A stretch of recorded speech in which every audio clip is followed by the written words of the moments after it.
Se alguém falasse, tipo, quando eu tinha, sei lá, 16 anos, falasse, ó, quando nos 20 anos ali tu vai pra China, jamais ia imaginar. Sim. Tipo, até quando eu tava aqui, eu falava, ó, não, você vai pra UFSC, não, Uhum. sabe, nem passava pela cabeça isso Sim. daí. Sim, sim. Então, é uma coisa que é muito doido, não é...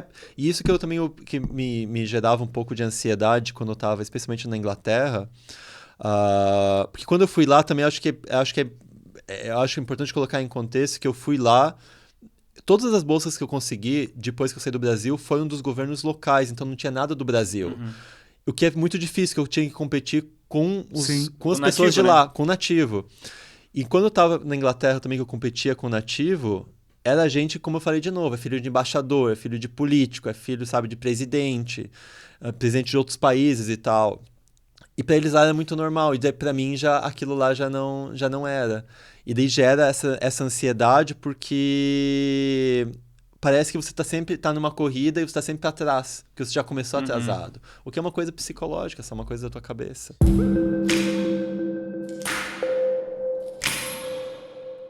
Olá, sejam todos bem-vindos. Estamos começando mais uma edição do Fala Mais, o nosso podcast aqui do Oeste de Santa Catarina, onde a gente recebe os nossos convidados para a gente trocar uma ideia, conhecer um pouquinho das suas histórias. O Fala Mais que tem um oferecimento da Cicobi, Valcred Sul, do Mercado Marini, também da Panificadora São Pedro, do Restaurante Ligeirinho e da Marker Engenharia. Vamos lá, a apresentação do nosso convidado da semana. Pois é, hoje a gente tem um visitante, literalmente, né?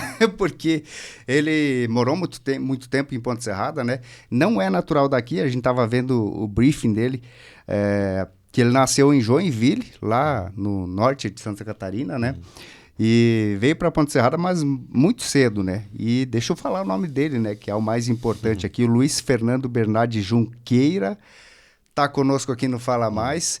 E ele mandou um briefing pra gente, vou cometer uma inconfidência aqui, a gente sempre se prepara, dá uma lida, mas hoje foi tudo meio que a toque de caixa, né? Porque ele tá visitando o município, ele tá indo embora daqui a pouquinho, no dia que a gente tá gravando aqui, é quarta-feira, aliás, quinta-feira, e a gente disse, Luiz, vamos fazer um papo aí, bater um papo pelo menos de uma hora e pouquinho aí para contar a tua história, porque é muito bacana. E Aproveitar a oportunidade, numa né? próxima vez que tu vier para cá, a gente chama novamente e faz uma conversa mais densa e mais elaborada, né? Então, Luiz, seja muito bem-vindo a Falar Mais. Obrigado por ter vindo.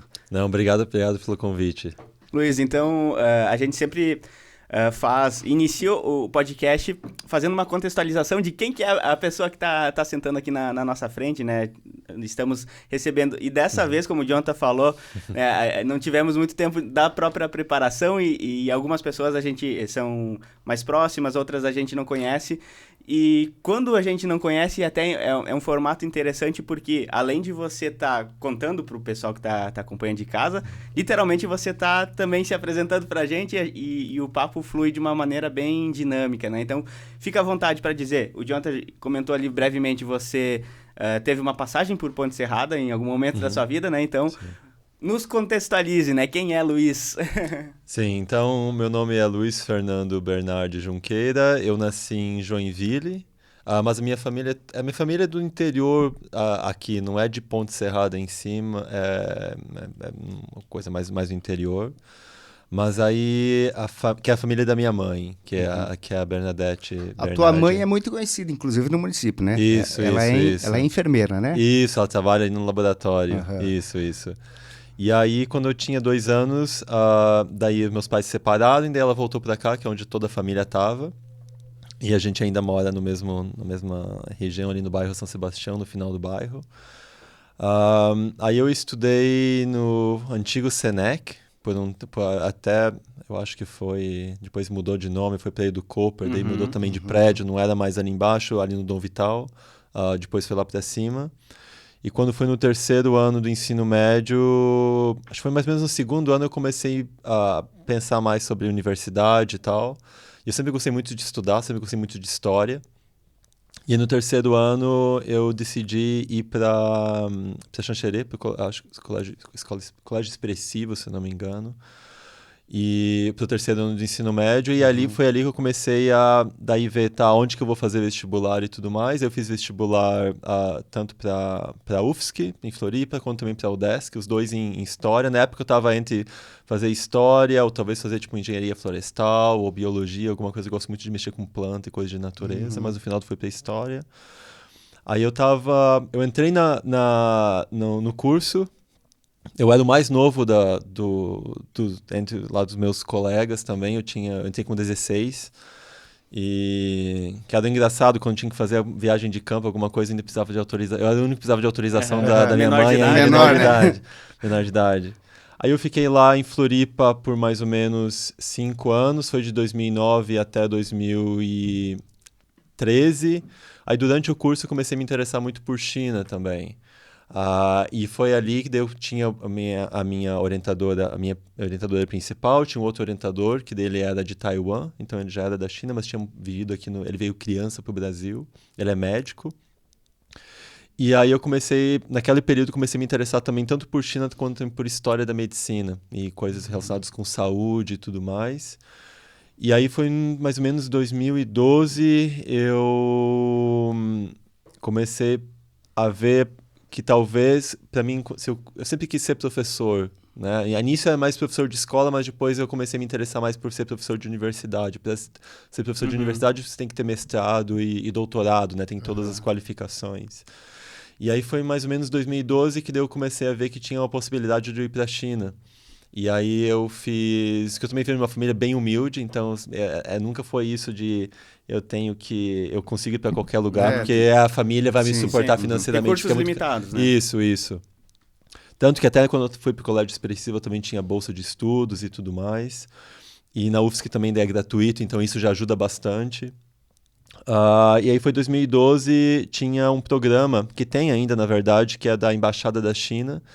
E daí eles abrem um edital todo ano para enviar, naquela época, mais ou menos uns 10 brasileiros que eles enviavam para ir para a China para fazer algum curso, tipo de mestrado, de doutorado. E naquela época não sei, talvez depois posso falar mais, talvez acho que o que chama mais a atenção das pessoas sair daqui e ir para a China, né? Mas, enfim, eu fiquei lá foi 2013, início de 2014. Eu lembro que eu acho que eu passei o Ano Novo Ocidental, eu passei lá. Acho que talvez até o Natal eu tenha passado lá. O Ano Novo Ocidental, que lá foi só mais um dia. Lá é só, eles nem comemoram nada, que o Ano Novo deles lá geralmente tem a ver com a Lua só. Então é geralmente entre janeiro e final de fevereiro, mais ou menos. Que daí é o que eles têm um feriado de uma semana também e tudo mais. E daí eu fiquei lá de 2013 até 2018.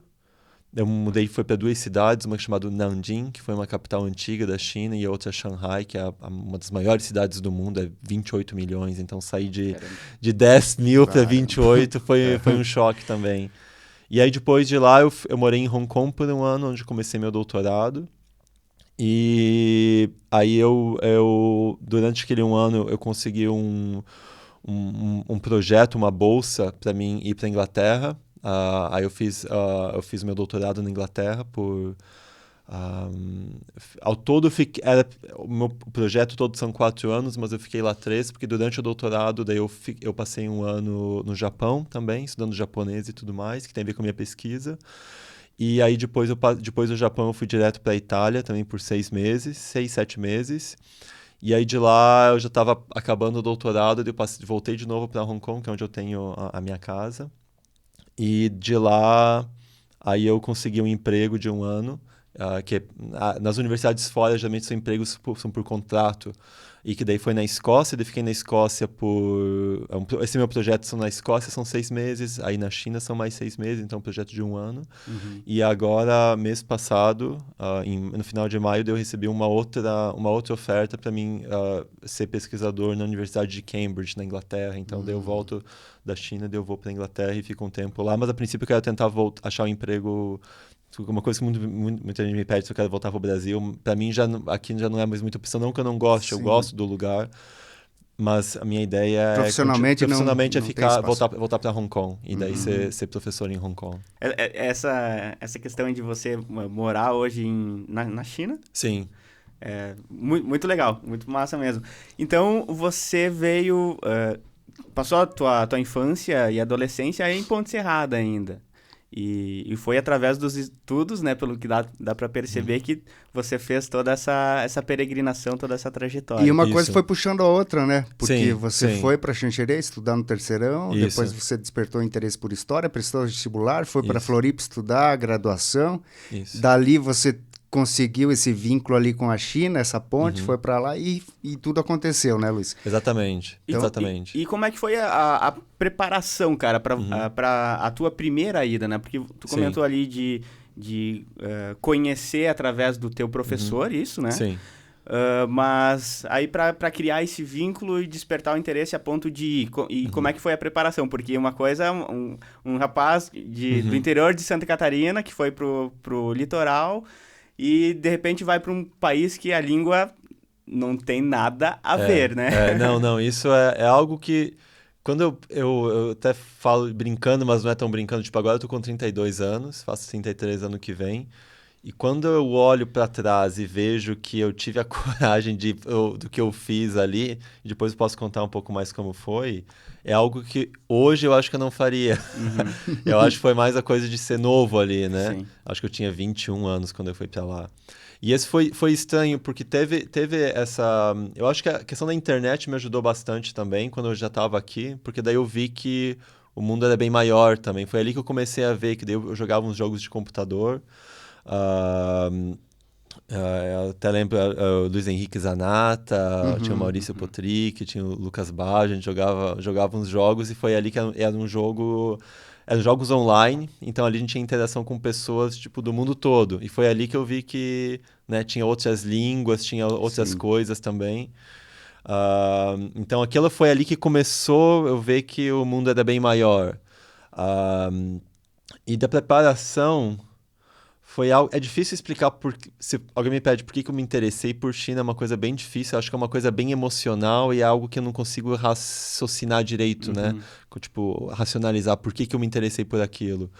Mas a preparação em si foi mais ou menos, acho, 2012 também, porque acho que talvez a situação agora seja um pouco diferente, mas quando eu estava morando em Floripa não tinha muitos chineses lá. E também não tinha cursos de chinês. Aí foi em 2012 que eu encontrei um curso. E eu lembro que naquele curso de chinês a gente começou... A professora era chinesa, ela já estava morando no Brasil fazia um tempo, falava muito pouco português, então a gente falava mais inglês e daí já ia para o chinês. E a gente começou na primeira turma, foi em 6, e passou 2 semanas só tinha eu. E daí tiveram que fechar a turma. E como eu expliquei para a professora, olha, eu tenho muito interesse, ela viu também que tinha bastante interesse, mas eu não tenho condição de pagar. Aí ela me ajudou, ela falou, não, ao invés de cobrar... Daí na escola não foi mais, cada uma escola. Ela falou, não, vamos fazer lá em casa e você me dá... Eu acho que por mês, a princípio, era 300, 400 reais por mês. Ela falou, não, me dá 50 e ali tá tranquilo. Só um valor simbólico. E aí ela me ajudou bastante. E o meu professor também, quando eu estava na UFSC, o meu professor que é de Taiwan também a gente fazia... Que ele é médico, é formado em medicina também, ele é professor de medicina, tem doutorado e tudo mais. Talvez tenha sido até professor do Delcio também, que eu estava comentando contigo, que é do mesmo grupo. Acho que da Luísa Bolsoni também, ela também conhece ele, o Li. E aí à tarde ele tinha um ambulatório, tipo um lugar que era de acupuntura, um centro de acupuntura dentro da universidade. E daí ele tratava os pacientes, mas quando tinha um tempinho livre, ele me chamava pra gente ir lá e ler textos em chinês, ele traduzia já pro português na hora, então aquilo ajudou bastante. E aí depois realmente foi eu indo atrás, mas as pessoas também me incentivando, que pra mim é uma coisa, até hoje é muito, muito surreal, muito estranho eu ter saído do interior de Ponte Serrada, que na fora quando me pedem, falam de onde que eu vim, né? Geralmente o pessoal de fora lembra, vem do Rio de Janeiro ou de São Paulo, né? Eu falei, não, vem de Santa Catarina e não só de Santa Catarina, mas do interior de Santa Catarina. Às vezes não conhece nem Santa Catarina, né? Não, a maioria não conhece, Eu conheço talvez Floripa, que é um lugar famoso, que é turístico, né? Mas eu falo, vem no interior e ainda não é nem no centro da cidade, é no interior. No interior do interior, né? Daí, geralmente eu falo, olha, é uma cidade pequena que fica perto da Argentina. E aí o pessoal tem alguma ideia que o Brasil é muito grande também, né? E aí foi isso, daí então teve todo esse suporte também das pessoas me estimulando e falando, não, vai lá e tenta. E porque uma das coisas que aconteceu quando eu queria ir para a China, e tinha esse edital, esse programa da embaixada chinesa, foi que eu comecei a conversar com os brasileiros que tinham ido para lá. E bem poucos ficaram. E daí eu conversando com eles falavam, olha, aquilo ali é uma língua de doido, é difícil, não tem como aprender. Eu fiquei lá 6 meses e voltei para cá. E de todos aqueles ali, eu acho que eu conversei com mais de 20. E ninguém tinha ficado lá. Ou tinha ido lá para fazer o curso em inglês, ou tinha ido lá para fazer em chinês, mas não conseguiu, porque achou tudo muito diferente e não deu para ficar. E daí teve um rapaz que era do Rio de Janeiro, que eu entrei em contato com ele. E daí ele, que ele era mais maluco também, o Boni, e aí ele que falou, não, eu vim aqui, eu já estou há um tempo aqui, eu fiz tudo em chinês, eu já estou morando aqui, se você vem para cá, já que você quer fazer a história da China, você tem que vir para cá e fazer em chinês. E daí ele me estimulou bastante naquele período, senão eu acho que eu não teria ido para lá para fazer em chinês. E aí eu fiz a aplicação, mas a coisa mais doida que eu falei que eu não faria de novo é que quando eu estava no último ano da UFSC, eu estava fazendo o meu TCC e estava trabalhando também na antiga livraria Saraiva, que eu acho que agora não tem mais, também acho que fechou. E eu estava trabalhando para conseguir dinheiro, para conseguir comprar minha passagem de avião para ir para lá. Porque o que aconteceu foi que eu fui para lá, eu guardei um dinheiro e eu fui para lá só com passagem de ida, o que é uma coisa que você não pode mais fazer. Sem passagem de volta, com pouco dinheiro e sem ter recebido o resultado que eu teria conseguido a bolsa. Então eu fui para lá para 6 meses e hoje eu olho para trás e vejo, cara, não fazia nem a pau isso. Não, sem nenhuma garantia. E daí foi quando eu já estava lá que eu fiz a aplicação e daí eu cheguei lá, acho que foi final de dezembro, e eu consegui o resultado que eu tinha conseguido a bolsa de mestrado, que lá o mestrado é mais longo, lá são 3 anos, mas eles dão mais 2 anos para você só estudar chinês, intensivo assim. E aí o resultado foi em julho só. Então foram 6 meses ali que não me passava pela cabeça que talvez eu não tinha dinheiro nem para voltar mais pro Brasil. Foi muito no impulso, assim. Foi muito no impulso. Você pensou no momento ali e pensou que ia dar certo, né? Porque você não pensou nas possibilidades de dar errado, que plano que seria traçado caso não acontecesse. Eu acho que no começo não, mas quando estava mais próximo da data de liberarem o resultado, ali foi que eu falei, putz, e agora se eu não conseguir, o que eu vou fazer? Aí lá foi na época que eu comecei até a fazer tradução mas também. Mas tu já estava lá? Eu já estava lá, eu já estava lá e com o dinheiro acabando também.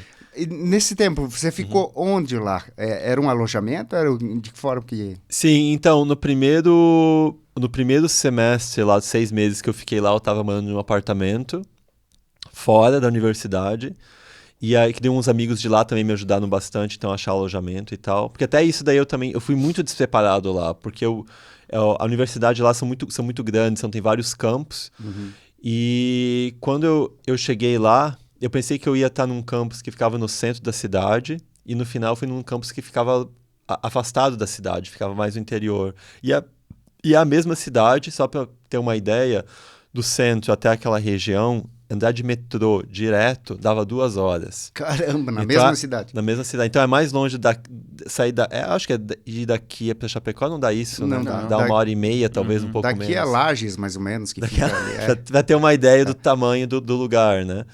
E aí eu pensei que eu ia estar no centro da cidade, no final eu fui no interior. Então os meus amigos lá ficaram também putos, que falaram, pô, eu te ajudei a te alugar aqui no centro, agora tu vai pro interior. Foi ao contrário, eu pensei que era pro interior, era no centro, alguma coisa assim. Não deu certo a logística. Não deu. E aí quando eu consegui a bolsa, que o governo chinês nisso foi bem generoso também, eles te dão a mensalidade lá, fica gratuita, eles cobrem tudo, aí o alojamento também eles cobrem, e aí você ainda tem um pouco de dinheiro que eles dão por mês, tipo, pra comida, subsistência, assim, né? E aí eu morei em 2 cidades, uma chamada Nanjing, a outra chamada Shanghai, são 2 cidades grandes, e nas 2 eu morei em alojamento. Daí foi dentro da universidade, eles já têm... Lá é muito normal, que aqui já não é tanto, né? Mas lá é muito comum, se você vai para a universidade, eles já têm alojamento que é para estudante. Então é muito mais barato. Eu, no caso, eu não pagava nada por causa dessa bolsa. E aí eu fiquei no primeiro alojamento. num quarto, era tipo um pequeno apartamento, mas a gente só tinha um quarto, então eu compartilhava um quarto primeiros 3 meses, eu acho. Foi com um rapaz do Japão, e nos outros 3 meses foi com um rapaz da Coreia. E lá também, eu cheguei lá, eu sabia falar um pouquinho de chinês por causa das aulas que eu tinha tido em Floripa, mas inglês eu sabia falar muito pouco. Quase nada. Inglês também tu não sabia? Não, porque o inglês que eu tinha aprendido aqui era inglês tipo da escola, que é uma coisa que não... Verbo to be. Verbo to be. Então é uma coisa assim que não, sabe, tu não consegue falar e ler também. Eu usava muito o Google pra tentar traduzir. Mas aí como é que tu se virava nesse início, cara? Então, foi através de brasileiros ou... Não. Então, brasileiros lá também foi algo que eu... Acho que o primeiro brasileiro que eu vi lá... acho que eu já estava lá fazia uns 2 anos por aí. Nossa! Que tem o começo lá, então foi isso daí. Tipo, eu tava falando com um japonês e um coreano, e eles também não falam inglês. Então lá você tinha que tentar se comunicar de alguma forma.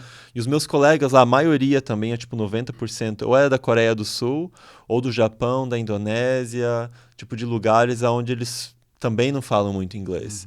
Então lá a gente tinha que, sabe, fazer mímica e falar e tentar alguma coisa assim. E a mímica é até meio complicado, né? Porque vai que tu faça um gesto que lá seja uma ofensa. Mas isso que tá, eu acho que quando você tá falando com alguém frente a frente, mesmo se não sabendo a língua, tu ainda consegue se comunicar pela expressão, pela forma de falar e tal. É mais fácil que se fosse por telefone, né? Que você não consegue ver a pessoa. Ou se a pessoa tá com máscara também, que você não consegue ver.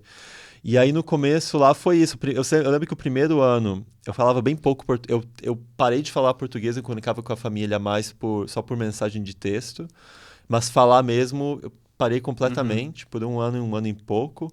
E daí vendo muita coisa em chinês. Eu via seriado em chinês, eu via música em chinês e conversava com os chineses também. Eu ia pra rua e daí ia lá e conversava, e daí eles já falavam, daí eu falava, sou do Brasil, Baxi, em chinês é Baxi, e daí ele futebol, e daí vai indo também e tal. Floripa, Ponte Serrada. Não, isso já não. O máximo que eles sabem é futebol e samba, né? Ou talvez churrasco, alguma coisa assim. E aí no começo foi isso, e depois foi. Daí foi. As coisas foram andando mais, mas acho que foi mais essa. Tinha um interesse muito grande por aprender chinês e eu fui lá para fazer aquilo ali. Mas no começo foi que deu um pouco mais de medo, que no primeiro ano e meio eu estava só estudando chinês, então estava com outros estudantes de outros países, então um ambiente um pouco mais relaxado. Mas aí quando eu comecei o mestrado, que foi numa universidade bem renomada na China, então eu já sabia que os meus colegas não eram pessoas bem mais inteligentes, assim, por assim falar. Não inteligente, mas eles tinham era uma competição muito grande para entrar lá dentro, para eles. Era muito difícil, é muito competitivo. Era de um nível bem elevado. Bem elevado. Era mais elevado do que eu tinha, muito mais do que eu tinha visto, por exemplo, quando eu estava na UFSC, porque a China é muito grande, é muita gente. Então, para entrar em qualquer universidade pública deles, é muito competitivo, muito competitivo. E lá é tudo público também. Aí que fica mais. Daí eles têm muita coisa de ranking também. Então, dependendo da universidade que você vai, pode ser ainda mais competitivo. E a coisa que eles se preparam desde que são crianças, tipo, bebês já tem que se preparar. Faz parte da cultura deles. Faz parte da cultura. Né? É uma coisa que eu acho muito pesado. Mas aí eu lembro que quando primeira aula que eu tive do mestrado, lógico, eu era o único, não só ocidental, mas o único estrangeiro que estava lá. E aí eu tive a primeira aula, eu entendi um pouco, mas não entendi muito. Daí eu fui lá e falei com a minha orientadora, que era chinesa também, eu já falei quase chorando, falei, olha, eu não vou conseguir fazer isso aqui não. Não tem como, eu não consigo entender direito o que eles estão falando. O ano e pouquinho ali de nivelamento. Não, aquilo ali é pra você aprender a falar, tipo, pra ir comprar comida, sabe? Pegar transporte e tal. Pra sobrevivência. Pra sobreviver, mas não pra você fazer algo acadêmico. Tão profundo, né? Tão profundo. E ainda mais em história, porque lá eles têm o chinês moderno, que a gente chama de mandarim, mas tem o chinês antigo também. E o chinês antigo é como pra gente o latim, que é algo que pouca gente aprende. E eu tinha que ver os dois, tanto o moderno para sobreviver, mas também o chinês clássico que eles falam, que é esse mais rebuscado, que é tipo de 2.000 anos atrás, 3.000 anos atrás. E mas daí, a língua que impera lá é o mandarim. É o mandarim, né? Que o mandarim é tipo como se fosse a língua oficial, mas em cada cidade também eles têm uma língua diferente. Lá o lugar é muito doido, não é só sotaque. É algo que você não consegue se comunicar com a pessoa, se você não é de lá. Mas aí tem a língua padrão, que seria o mandarim. E daí essa minha orientadora que me ajudou, falou de novo, ela me ouviu por meia hora, quase chorando. Ela falou, não, eu tenho certeza que você consegue. E aí foi. E aí o negócio foi fluindo, mas é muito essa coisa, eu acho da onde eu vim, também a família é mais humilde e tudo mais, é uma coisa muito que agora não tem tanto, mas de vez em quando volta isso de achar que eu não sou bom o suficiente, eu não devia estar lá, né? Porque os meus colegas lá na China é quem tinha ido para as melhores escolas, né? Tipo, na China toda. E depois, quando fui para Hong Kong, foi a mesma coisa. Quando fui para Inglaterra, também a mesma coisa. Então, dá essa coisa tipo, de você achar meio farsante, que você não devia estar ali. E então, é uma coisa que eu sempre tenho que... O emocional é sempre uma coisa muito forte também. É meio que faz parte, às vezes, do ser humano, né? Esse complexo de inferioridade. Isso. E acaba sendo um alto preconceito, né? Porque Isso. que você tem consigo, né? Isso. Luiz, mas quando você chegou lá na China, você falou que dominava pouco, não tinha o inglês também, e você ficou 1 ano e meio estudando chinês. Isso. Mas como é que se estuda chinês, cara, sem... Por exemplo, assim, uma coisa é você estudar o chinês aqui com um professor que fala português, ou fala uma outra língua que você domina. Tipo, isso eu não entendi. O que é a tradução disso, né? Como é que é isso lá, cara? Como é que foi esse estudo lá? Então, essa é o mais doido, porque foi algo... Os professores lá, os 2 chineses, quando eu cheguei lá, eu estava no nível intermediário, eles lá têm intermediário avançado, intermediário como se fosse baixo.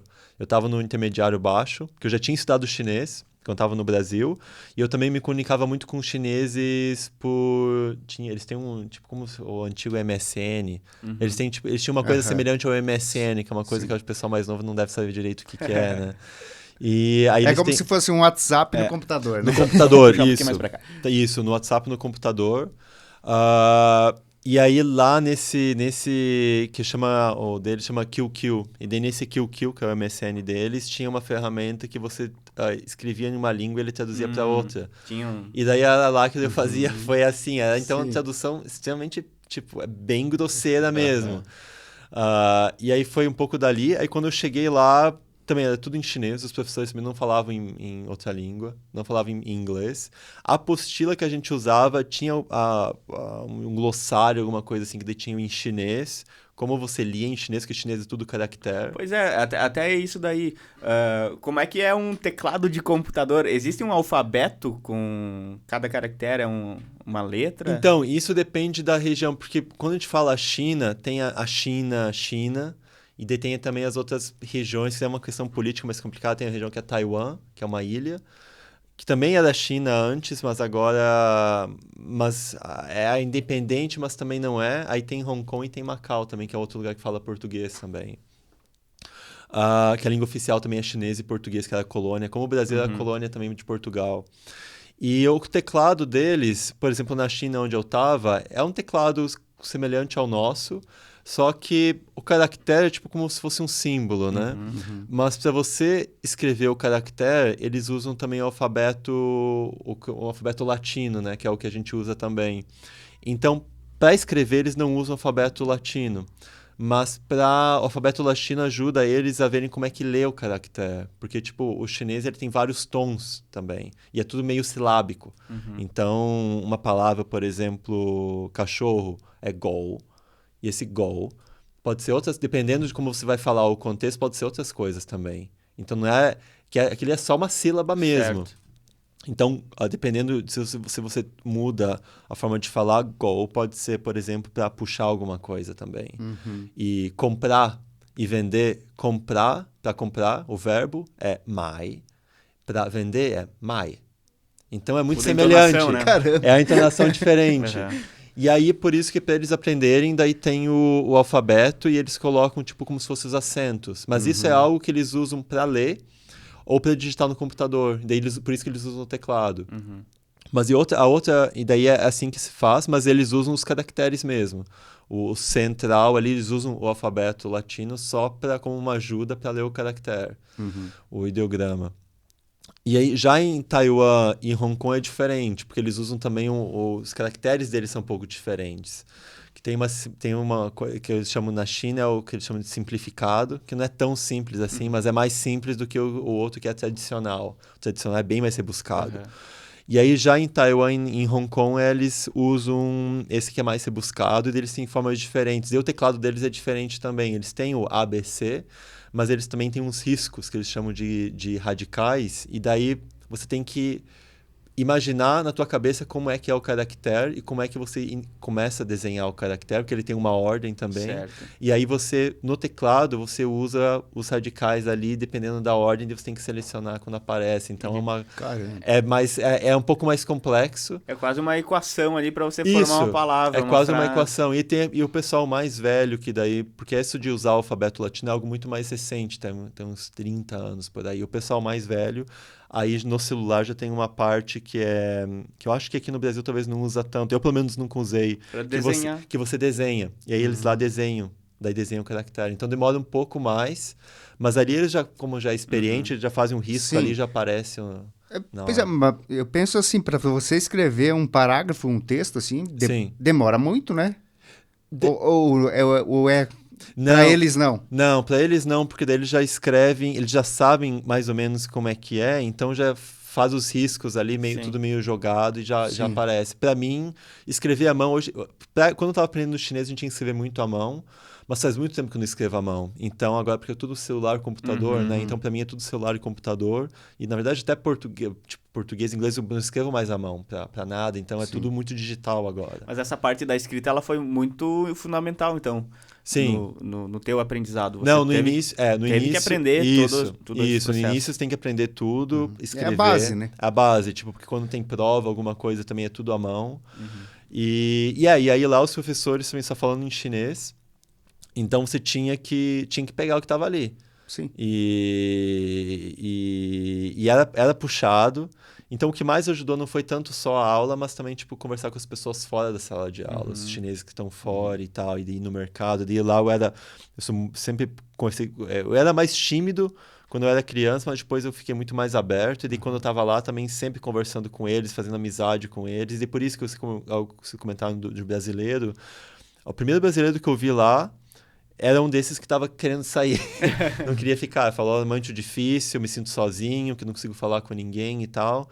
Tanto que eu nem fiz muita amizade também com ele. O cara se sentir sozinho na China, né? É mesmo. Mas pela questão da língua, né? Que você não consegue se comunicar. Isolado, né? E comida muito diferente também. É uma coisa que eu fui naquela festa que teve no sábado ali no centro comunitário. Sim, o gastronômico ali. Isso, gastronômico. E aí, no festival, e aí tinha um risoto que era acho de carneiro. E todo mundo da minha família achou que apimentado aquilo. E eu falei, cara, não tem pimenta nenhuma aqui. E eu, quando tava aqui, também achava tudo apimentado. Tipo, até pimenta do reino e tal, mas lá eles comem muito mais pimenta. Então tem essa questão da alimentação que a gente não pensa muito, mas a alimentação lá é muito diferente também. A coisa os condimentos é muito diferente, tipo de se é carne e tal, é tudo muito diferente. Então, para as pessoas não é só a língua, mas também a questão, tipo... A base alimentar também. A base alimentar. Não tem o arroz e feijão, que é o nosso tradicional, né? Arroz tem, mas é arroz diferente. A forma como come também é diferente. E feijão não, o feijão deles lá quando eles usam feijão é para fazer doce, né? Não tem feijão salgado lá. Caramba! Tanto que a primeira vez que eu fiz lá uma coisa mais de feijão, uma feijoada, ninguém gostou. Os amigos chineses acharam estranho ser salgado, porque lá é tudo doce. Que eles fazem uns docinhos que coloca dentro do... Que o pão deles também, eles não assam, é tudo cozido. E daí dentro do pão é como se fosse um bolinho, e daí dentro do pão eles colocam como se fosse fica como se fosse uma geleia, alguma coisa assim, só que feito de feijão. Feijão preto e feijão vermelho. Essa parte da culinária também deve ser um universo totalmente diferente. Parece que tá do outro lado do mundo, né? Mas eu lembro que quando eu cheguei lá, daí meu amigo chinês foi me buscar no aeroporto e eu tava com fome. Então a primeira vez que eu peguei o avião já foi pra lá. Então já foi primeira vez que você voou. Nunca tinha pegado avião. Então... Vou fazer primeiro voo pra China, né? Isso, tanto que mesmo pra ir fora do Brasil, os únicos lugares que eu fui foi tipo, que aqui acho que é mais normal, tipo ir na divisa da Argentina Ou Paraguai, tipo do Uruguai, ali. do Uruguai, coisa assim que é tipo já lugar de divisa, né? Sim. E acho que foi de carro e tal. E no primeiro lugar que eu saí, quando eu saí do Brasil, já foi, pra sair mesmo, foi já ir pra China. Aham. E que daí já foi um choque, primeira vez que peguei avião também. E eu sempre tenho medo de altura, então já foi tudo junto. E daí quando eu cheguei lá, eu nem lembro quanto tempo que demorou, mas sei que foi um tempo. E quando eu cheguei lá, tava com fome, daí meu amigo foi me buscar. Daí ele perguntou, você quer pegar algum prato aqui, porque era inverno lá também, quer pegar um prato aqui, alguma coisa mais típica e tal? Daí eu falei, pegar um prato pra me aquecer, né, que tava com frio. Que eu tinha ido também com pouca roupa de inverno, que também é aquela coisa, eu saí do verão aqui. Aqui era dezembro, era verão quente, chega lá, inverno, frio, nevando. E daí ele me levou pra comer. Primeiro foi tipo um macarrão de sopa, que chamam de lamen, e apimentado. Que hoje eu não acho mais apimentado, mas na época eu não tinha conseguido comer. E no segundo dia ele me levou pra comer perna de rã. Que lá eles têm também. Que é uma coisa que no interior aqui, alguns lugares Sim, também tem. Só que lá. É uma iguaria. Isso, uma iguaria. Só que lá a perna de rã é feita com muita pimenta. Pimenta vermelha e tal, pimenta seca, muita pimenta. E aquilo lá eu lembro que até a gente brigou lá, como eu briguei com ele, e falei, pô, eu não consigo comer tão apimentado assim. E ele comendo lá como se fosse normal. E então da comida também, tipo, dá um choque, assim. Principalmente a adaptação, então, pela parte apimentada. Isso, acho que é mais apimentado, tipo, tem muita coisa, meio estereótipo, assim, chinês come de tudo. Isso não acontece. Eles têm. É muito semelhante aqui. Coisa de inseto, coisas um pouco que a gente pode achar um pouco mais estranho, talvez em alguns lugares do interior, mas pessoas de cidade grande, eu nunca comia lá quando eu estava lá, por exemplo. Eu comi uma vez para experimentar, mas foi na Tailândia, foi em outro lugar, que foi para viagem. E a coisa da pimenta, também de pegar com os pauzinhos, chama de hashi, lá chama de quaizi, também é um pouco que eles lá eles pegam tudo com aquilo ali, ou aquilo ali ou uma colher. Então, tipo, pegar o ovo tem que pegar com aquilo ali, pegar o arroz também, pegar a carne também. E lá eles não usam faca, porque tudo que vem na mesa já vem tudo cortadinho, então você só vai lá e pega. Eles acham que ter faca e garfo na mesa é uma coisa de meio de gente não civilizada. É? Eles têm essa Olha ideia. só. Pra eles, o mais civilizado é você usar só os hashi. pauzinhos, só o hashi. Aham. E aí no começo foi difícil. Eu sabia comer um pouquinho, mas lá, tipo, quando tava no Brasil, sei lá, vai comer um sushi, alguma coisa assim que é mais fácil de te segurar. E lá é tudo.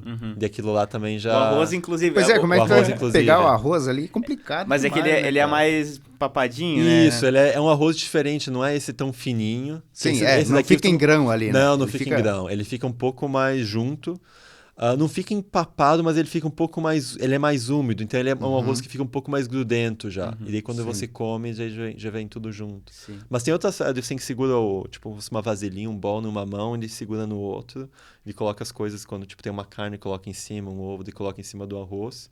E daí já come dentro, já come assim, segurando. E fazer um paralelo, cara, entre os dois extremos das alimentações, né? Sim. Pra ti, o teu gosto pessoal, você sente muita falta da comida do Brasil?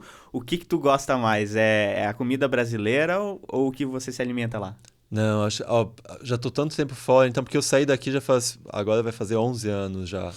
E desse meio tempo só voltei pra cá uma vez. A última vez foi em 2016, então faz um tempo que eu não caramba. volto. É por isso que eu falei que eu não conhecia o prédio aqui também. Ah, então. Sim. Isso. Fazia 8 anos, então. Fazia que você 8 não vinha. anos. A última vez foi em 2016. E agora, comida brasileira. Porque eu me tornei. Quando eu fui pra lá também, eu comecei a ser vegetariano. Eu já era vegetariano quando eu tava em Floripa, mas lá eu fiquei um pouco mais. Mas depois também abri mão, porque lá eles têm muita coisa. Eles não comem muita carne. Não é como a gente, fazer um almoço vai ser o churrasco. Faz base da Não, alimentação, não. Toda a refeição tem que ter uma carne junto. Isso. Lá também tem que ter uma carne, mas é tudo pedacinho pequeno e é tudo misturado com alguma outra coisa. Tipo, é carne com repolho. Então a carne é pedacinho Como se pequeno. fosse um refogado. Isso, negócio- isso. E daí o principal lá é mais legume mesmo. Mas sempre vai ter um fiozinho de carne, alguma coisa. E do Brasil, o que você achava mais difícil é isso, que é muita carne. Pelo menos quando eu tava morando aqui, eu acho que as coisas também agora tem mais gente vegetariana, fica um pouco mais fácil. Mas quando eu morava aqui era muita carne. E aí eu já não curtia tanto.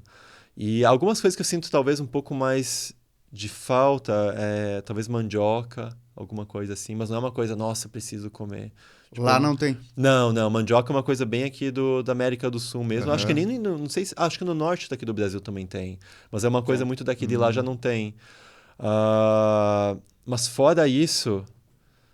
Porque isso, então, como eu morei em muitos países diferentes, também eu não tenho uma coisa, não, eu gosto disso, só vou comer isso. Eu já, tipo, pra mim já tanto faz, sabe? Eu consigo comer de tudo. É porque o teu leque é muito mais amplo do que uma pessoa, né, que tá sempre acostumado com aquela refeição padrão ali do ecossistema dela, né? Sim, tanto que isso eu sou muito flexível. Tipo, se eu tô no Brasil, eu posso comer comida brasileira. Se eu tô em Hong Kong, vou comer comida de lá. Se eu tô na China, vou comer de lá. Se eu tô na Inglaterra, como de lá.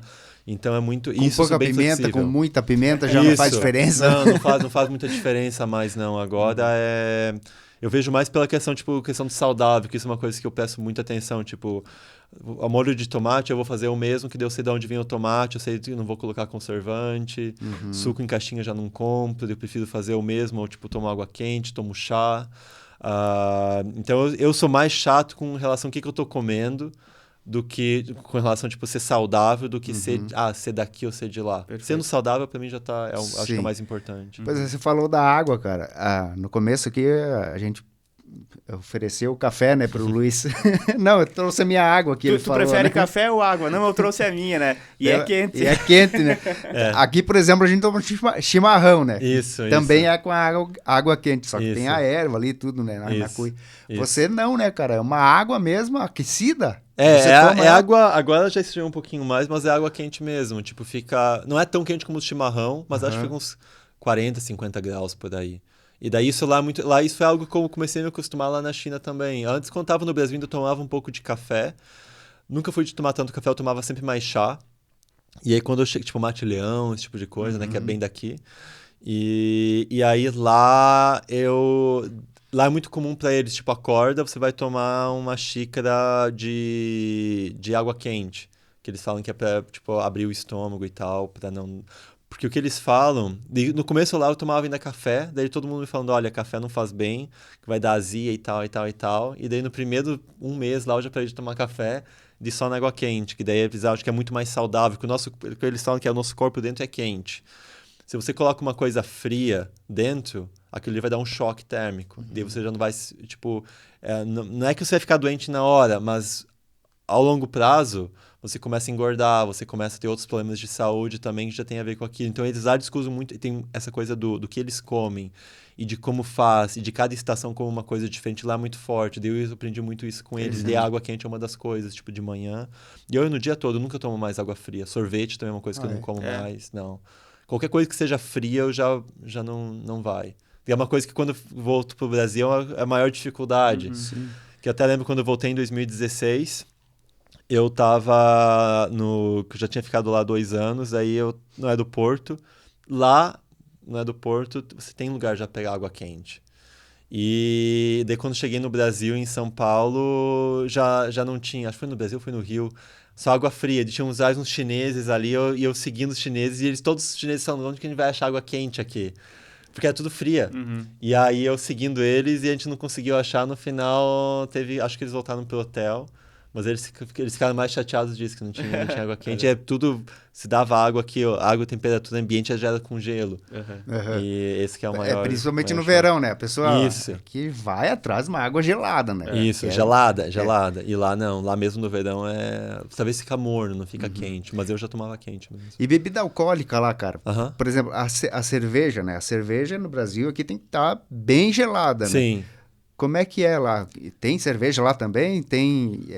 A temperatura é parecida com a daqui? É totalmente diferente? Então, mesmo o café agora começou a aumentar muito lá também. Tipo, gente que toma café e cerveja, pra ser sincero, de todos os anos que eu morei lá, eu nunca tomei cerveja lá e nunca vi ninguém tomando. Talvez um pessoal bem mais velho toma, mas pessoal jovem, tipo, que era da minha idade, que eu tava nos 20 anos... Eu não sei se agora mudou ou se é a universidade que eu tava que tinha muito... O pessoal era mais nerd. Mas lá, quando a gente tinha qualquer tipo de reunião, não tinha bebida alcoólica. Era, tipo, ir num restaurante pra comer bem. Mas não era com álcool. Sim. Então, lá era pra tomar chá e comer bem. Tipo, comer realmente muito bem. Mas eu nunca tomei álcool lá. Então, mas eu sei que o pessoal mais velho toma. Tipo, eu comecei a tomar álcool depois que eu fui pra Inglaterra mesmo, mas lá eu já não tomava, então já... Eu sei que tem bebida alcoólica, eles tomam também, mas não é tanto como Mas aqui. não é cultural, né? Por Não, exemplo, não. aqui no Brasil, qualquer jantar, qualquer cerimônia assim, que tem uma alimentação, tem que ter o tal do aperitivo, que eles chamam, né? Isso. Ou tem um licor. Que é um licor, uma Isso, cachaçinha, enfim. isso. Em, Refrigerante. em algumas refeições, vinho, né? Isso. Não. Lá, tipo, é mais se você for num restaurante que já é de comida ocidental. Vai num restaurante de comida italiana, talvez tenha o vinho, não vai ter o chá. Mas no dia a dia em casa, não. Bebida alcoólica, então, não faz muito parte da cultura. Dos mais jovens, não. Pelo menos do grupo, dos grupos que eu tava. Não sei se outros, mas é uma coisa que... Isso foi uma coisa bem mais... Pra mim, foi bem mais chocante. No sentido positivo que na época que eu tava no Brasil, eu também não gostava de beber. Ou fazer festa e tal. E eles lá também são muito mais relaxados. Tipo, vai ter reunião, vai vai no restaurante. Interessante. E, cara, como é que você iniciou essa tua jornada pelo mundo, né? Você foi de um lado do planeta para outro. Mas aí depois tu comentou com a gente que fez vários intercâmbios, dá para se dizer assim, né? Em outros países. Essas oportunidades de conhecer outros lugares também, aí elas têm relação com a tua profissão em si, de historiador, isso, professor de história. Isso. Mas você vai para esses outros países para falar sobre o que você aprendeu lá da cultura chinesa mesmo, é isso? Isso. Então, eu sou historiador, tipo, me formei na UFSC, que foi em História, aí na China foi em História Chinesa, e no meu doutorado também é História. Então, claro, lá eu vejo que, por exemplo, quando eu moro em Hong Kong, lá é muito mais fácil você conseguir sair de um lugar para outro. Lá, tipo, tem ferrovia. Tipo, lá a gente dificilmente vai pegar carro para ir de uma cidade para outra. Lá é tudo trem. Ou avião também. Hong Kong é muito bem localizado, tem aeroporto grande, então fica muito fácil. Então, tem lugares que eu vou mais para visitar, tipo, por exemplo, a Tailândia, é um lugar que eu fui bastante. Acho que para visitar, acho que foi mais a Tailândia mesmo. Lá na Ásia, pelo menos. Mas tem outros que eu vou para falar da minha pesquisa, que eu agora não sou professor, então não dou aula, eu só faço pesquisa. Então a maior parte do meu tempo é eu mesmo escrevendo artigos, escrevendo livros e tudo mais. E também daí vem essa questão do português. Faz muito tempo que eu não escrevo em português, então tudo que eu faço agora ou é em chinês ou é em inglês. E se tem que escrever algo em português, eu já tenho dificuldade, que daí a forma como eu falo é a forma como eu vou escrever, que não é o português formal. E o meu português mesmo, vocês conseguem ver que o meu sotaque mudou bastante também. Quando eu estava aqui também era a leite, o carro. E aqui eu já não consigo mais. Já não... Agora que eu tô aqui uns dias, já voltou. Mas o primeiro dia que eu tava ali, o R, ali já fica R. Eu já não consigo falar. E como tem muito... A maioria dos brasileiros fora do Brasil ou é paulista ou é carioca, aí eu peguei o sotaque deles. Tanto que tem gente que fala, tu não é paulista também? Sim. E tinha uma época que eu tava já falando até meio carioca com um amigo meu, que eu conversava bastante, ele é carioca e ele tem um sotaque forte. E aí já teve disso também. Não, mas isso da língua é meio que natural, né, cara? Você tá inserido ali em outro ambiente, né? Não tá mais... E a gente percebe muito disso nas crianças, né? Fazer um recorte aí. Sim. Porque hoje a comunicação, ela é global, né? Sim. E muito conteúdo produzido que as crianças assistem é de... Carioca, paulista, São Paulo, Então você vê uma criancinha aqui do interior de Santa Catarina que fala tudo com um sotaque de outra região. Vai assistindo, vai aprendendo a falar da forma. Exatamente. E o que acontece daí é isso daí. Tem gente que fala, não, tem que falar o português de verdade, o português paulista, que não existe. Tipo, português é português em qualquer lugar. E a forma como a gente se comunica, o mais importante, pelo menos a parte falada, é você conseguir se comunicar. Se você fala dessa forma ou daquela, mas consegue se comunicar aquilo que é importante. Não tem um nativo. Até o pessoal também, de vez em quando, fica assim...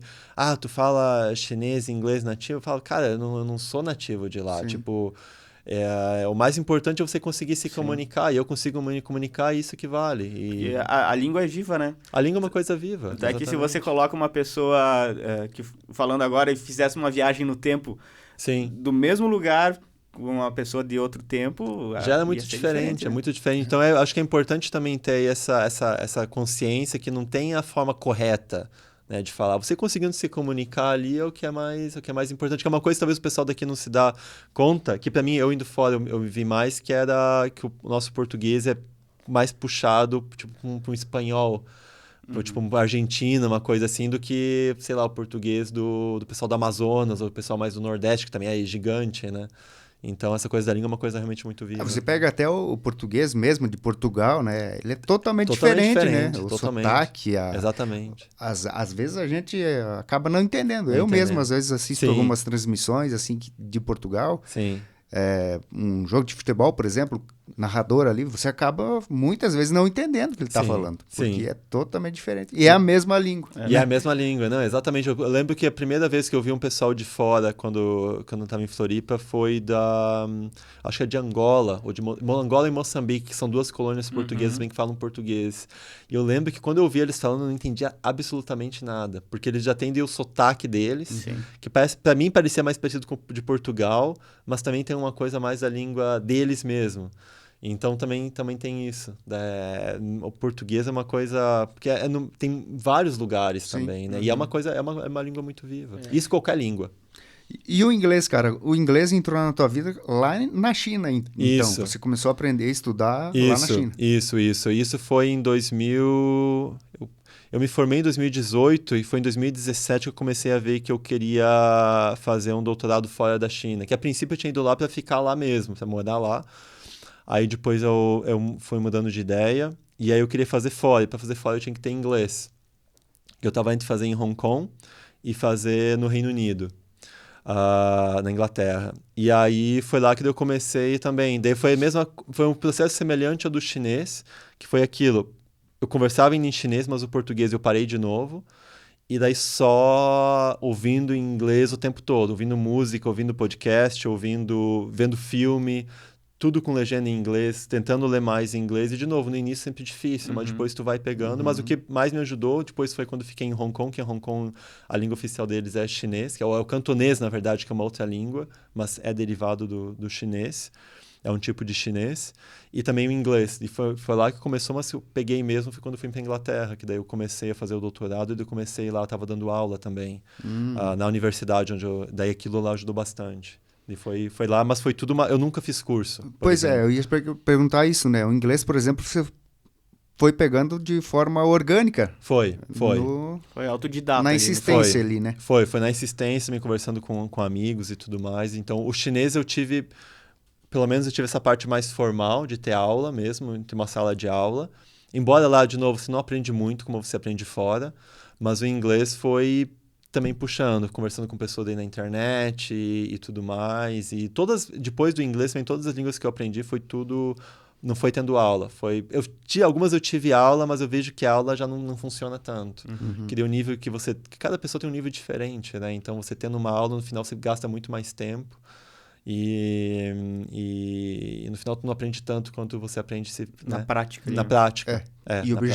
E muitas vezes o objetivo principal é, de fato, se comunicar. E muitas vezes, os cursos, por exemplo, a pessoa faz 4, 5 anos de curso e no final não consegue falar. Né? Exatamente. Consegue ler, às vezes, muito bem ali e tal, né? Mas não consegue falar, né? Se expressar, né?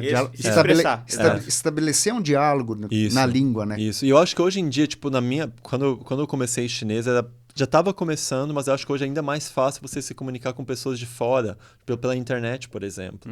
Então, tipo, trocar, por exemplo, tem vários sites também. Hoje eu já não conheço mais, mas tinha um que eu usava bastante, que se chamava My Language Exchange.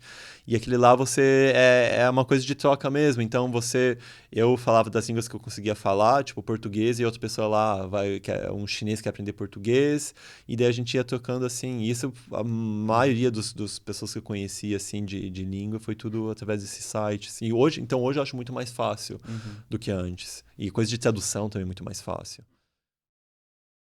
Tu falou aí das línguas que você fala e das línguas que você aprendeu. Tem mais?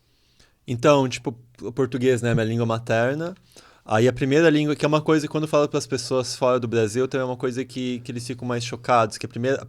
Claro, eu aprendi também espanhol, Pra gente, espanhol é sempre mais fácil, é mais semelhante ao português, e até a questão de aula, né? Tinha professores aí que eram mais nativos e tudo mais. E eu também tinha interesse por espanhol quando era criança. Mas a língua que eu realmente fiquei fluente depois do português foi o chinês. Que é uma coisa que quando eu falo para as pessoas fora, eles falam, pô... Porque eles me veem em branco, vão pensar, você... Primeiro que eles não acham que eu sou brasileiro. Pulou a etapa do inglês, né? Que geralmente é o... Que geralmente é isso, é português. No nosso caso, acho que seria português, talvez espanhol e inglês, né? Ou português e inglês, alguma coisa assim. E daí, no meu caso, como eu sou branco, a maioria dos chineses, quando eu tava lá, eles achavam que eu era ou americano ou europeu. Eu falava, não sou, eu sou brasileiro. E eles, na verdade, até eles são mais espertos do que muito europeu e americano que acha que a gente fala espanhol aqui. Eles sabem, você fala português, né? Daí ele já tem essa consciência. Mas aí foi o chinês, aí depois o chinês foi em inglês. Aí, durante o doutorado, eu comecei a estudar japonês também. Eu morei 1 ano no Japão também. Foi basicamente para estudar língua, que eu estava acabando o doutorado. E eu sei falar um pouco de cantonês também, que é a língua que é da região de Hong Kong e a região do sul da China. Mas ali eu sei falar muito pouco. Eu consigo entender um pouco mais agora, mas sei falar pouco. Porque o meu marido, ele é de lá. E também... Depois eu estudei um pouco de italiano, mas aí tu vê como é engraçado. O italiano é muito mais parecido com o português. Mas o italiano pra mim não vai. Não? Porque eu não tenho interesse. Eu gosto da comida italiana. Quando eu tava morando lá... Pizza, macarrão, vai Isso, embora. tudo eu faço. Eu gosto muito de coisa de massa, das frutas e tudo mais. Mas a parte cultural dele já não me interessa tanto. E eu acho um lugar bonito, mas não vai. E daí a língua não foi. Tanto que lá toda vez que eu tinha que falar com alguém, eu já ia no... Que eu já sou macaco velho, já sei o que fazer, né? Daí eu já ia no Google Tradutor, traduzia do inglês pro italiano, e ia lá e repetia o que tava lá. Mas eu não conseguia manter conversa. E lá também, morei 6 meses, eu falava muito menos italiano do que quando eu tava, sei lá, 6 meses na China, falando chinês. Que é doido de você ver. E daí que você vê que a língua... Não tem essa coisa, a língua é muito difícil.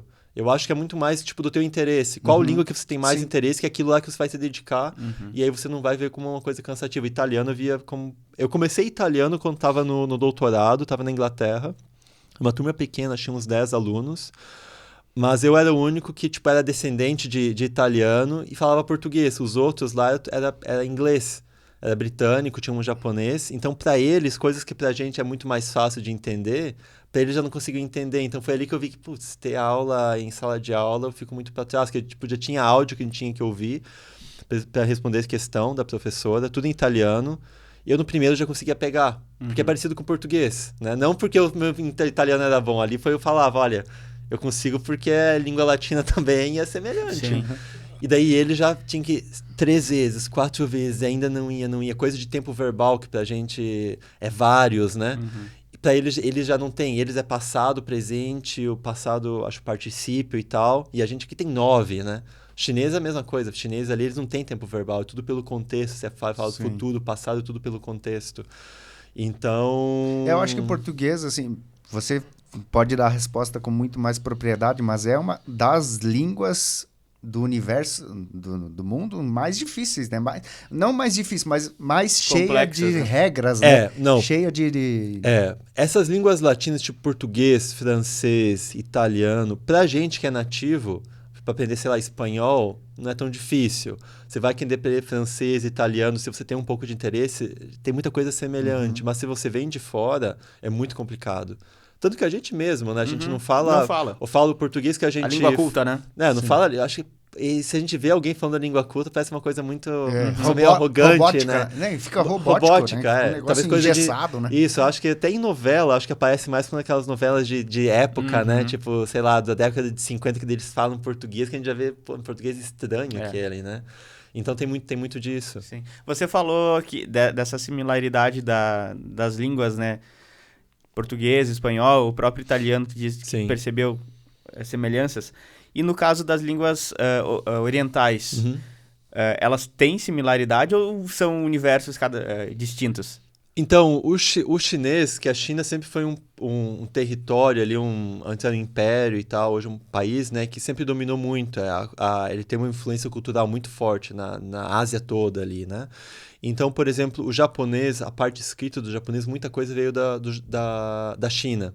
O coreano também. Hoje o coreano escreve de uma forma diferente, por questão política também, mas até a década de 50, mais ou menos, eles também usavam os caracteres. O Japão, hoje, uma mistura dos caracteres chineses com os deles. O Vietnã também usava caracteres que hoje não usa mais. Então, a China teve uma influência muito grande em vários países ali. Só que para se comunicar ainda é completamente diferente. Os tempos verbais são diferentes. Não é a gramática, não tempo verbal. A gramática é muito diferente. O chinês e o japonês é um pouco mais semelhante na parte de você ler, mas só ler, porque eles também usam caracteres. Então, tipo, como eu já sabia chinês quando eu fui estudar japonês, daí pra mim era uma vantagem, que daí os outros colegas meus, tipo, pessoal branco, eles já tinham mais dificuldade. O que eles mais odiavam era ter caractere.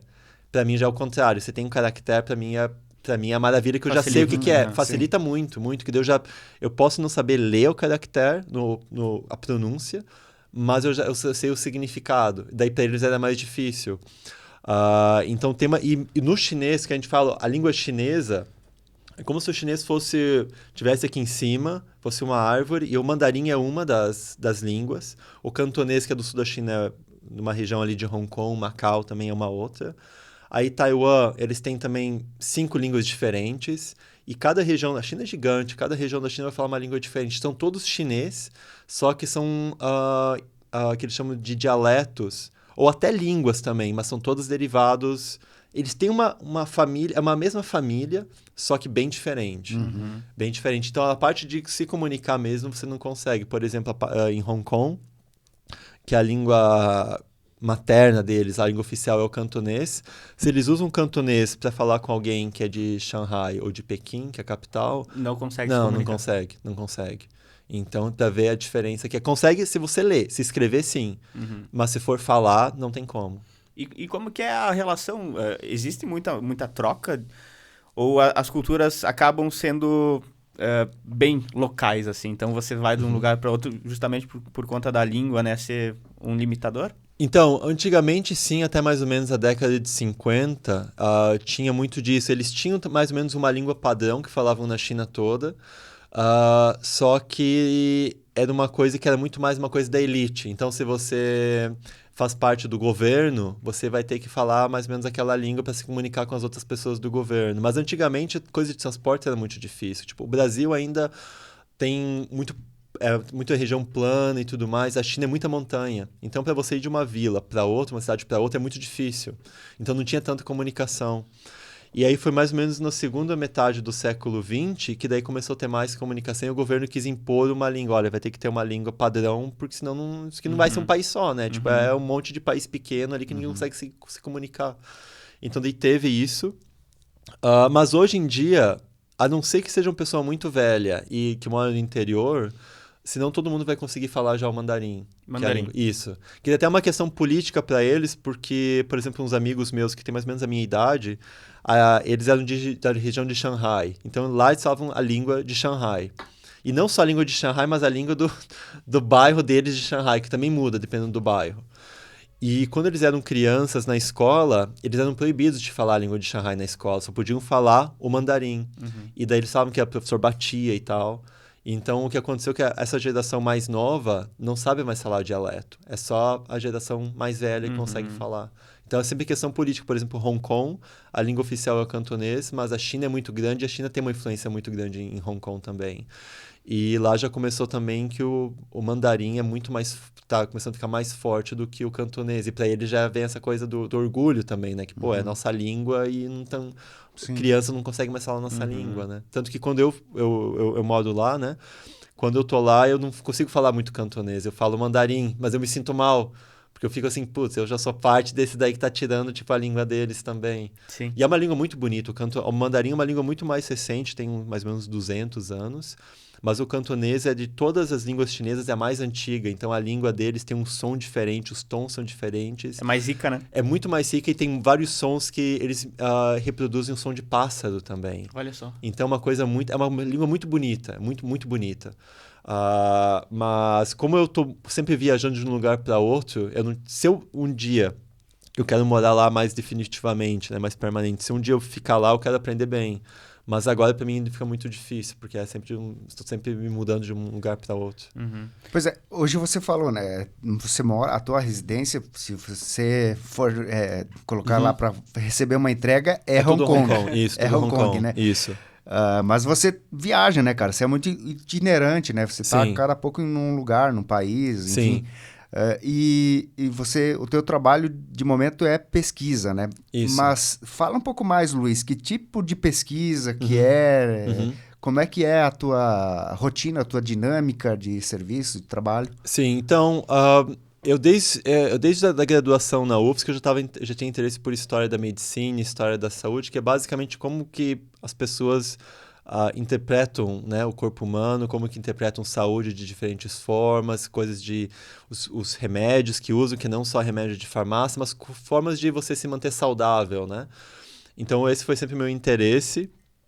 E a minha pesquisa agora tem a ver também com saúde mental, conceitos de saúde e também na China moderna, no início do século XX. Então, como que ideias de ciência e de tudo, essas ideias foram... Como os chineses reinterpretaram essas ideias. Então, essa é basicamente a minha pesquisa. Agora que eu estou escrevendo um livro, que também estou escrevendo em inglês, que português seria impossível para mim escrever, pela falta de prática, né? Não porque eu não sei, mas pela falta de prática, é sobre também como que os chineses estavam tentando usar a psicologia e ciência para desenvolver poderes psíquicos, por exemplo, de poder ler a mente de outras pessoas, de poder, por exemplo, uma pessoa que tem, por exemplo, o poder de... Não só de te ver, ela já consegue ver que tipo de doença que você tem, ou que pessoa que tem visões, né? Tipo, te faz uma consulta e consegue ter visões sobre o teu passado, sobre o seu futuro. Então, meu livro é mais ou menos sobre isso, como os chineses estavam usando essas ideias, essas práticas no início do século XX. E basicamente a minha pesquisa, essa é a minha pesquisa principal, mas tem outras coisas. Por exemplo, eu escrevi... eu tenho umas publicações em português, também um pouco mais antigas, que é sobre a história de plantas medicinais. Então, como diferentes culturas usam plantas medicinais de formas diferentes. E a minha pesquisa é basicamente, então, uma coisa muito mais isolada. Sou eu mesmo. Por isso que eu consegui também vir agora e ficar 2 semanas aqui. Porque senão, se eu tivesse já um emprego permanente, já teria que dar aula. Já você não tem a flexibilidade que eu tenho agora. Agora, eu estando com internet e tendo um computador, eu consigo fazer minha pesquisa, basicamente. Claro, eu tenho que ir para a biblioteca também e tal. Então, por isso que a maior parte do meu tempo ainda tenho que... Mesmo quando eu moro na Inglaterra, eu também tenho que voltar para a Ásia várias vezes. E tem porque a família também está lá, mas também tem a questão de pesquisa. E então é uma coisa muito mais isolada e você tem que ter uma disciplina muito grande. Porque se eu fico isso, eu não tenho chefe, por exemplo. Desde que eu acabei o doutorado, não tenho um chefe, não tem alguém que fica ali, não, tem que bater ponto e tal. Eu tenho o dinheiro que eles me dão. Eu produzo um projeto, basicamente, e daí eu tento achar alguém para financiar aquele projeto. Tanto que o projeto que eu tenho agora é um projeto de 1 ano, o projeto que eu vou depois para a Inglaterra agora no final do ano são projetos de 4 anos e meio. E é tudo algo que eu tenho que fazer. Claro, tem a ajuda de outras pessoas que você escreve o projeto, manda para alguém para ver o que você acha do projeto, o que tal, né? Mas você tem um prazo para desenvolver, né? Mas o prazo eu sei o que faço também. Sim. Então você tem que ter uma disciplina muito forte. Você tem que saber o que você quer fazer, tem que ter disciplina, porque senão, se você fica esperando alguém ali, você não consegue, não vai para frente e o negócio não vai andar. Não vai andar. Então você tem que saber as datas, você tem que saber, essa instituição, ele financia isso e aquilo, então que projeto que eu posso colocar lá para conseguir dinheiro deles? Daí fica como um emprego normal. Não é carteira assinada lá, mas eu pago imposto, eu tenho direito à saúde pública lá e tudo mais, então fica como se eu fosse um morador de lá mesmo. Mas e os resultados desses estudos que você faz? Como é que é feita a divulgação disso? É por essas publicações, mas você simplesmente as publica ou precisa apresentar elas para alguém, para um grupo, alguma coisa nesse sentido? Então são os dois. Né? Isso. Eu publico tipo artigos científicos, livro também. Agora eu tenho um livro, meu primeiro livro vai sair no final desse ano, também em inglês. Aí o segundo livro que eu estou publicando, que daí é só meu. Esse primeiro que eu tenho é com outras pessoas também, com um colega do Japão, da Coreia do Sul e dos Estados Unidos. E daí o segundo livro, que daí vai ser o livro que é só meu, daí vai ser até 2026. E também participo de conferências, eu também dou algumas aulas. O meu trabalho agora é basicamente pesquisa, mas pesquisa e ensino é muito relacionado também. Só que eu não preciso dar tanta aula como se eu fosse um professor. Né? Se eu um professor, daí metade do teu tempo ali tem que ser aula. No meu caso, agora é 10% do meu tempo, só que tem que ser aula. Sim. E também participo de podcast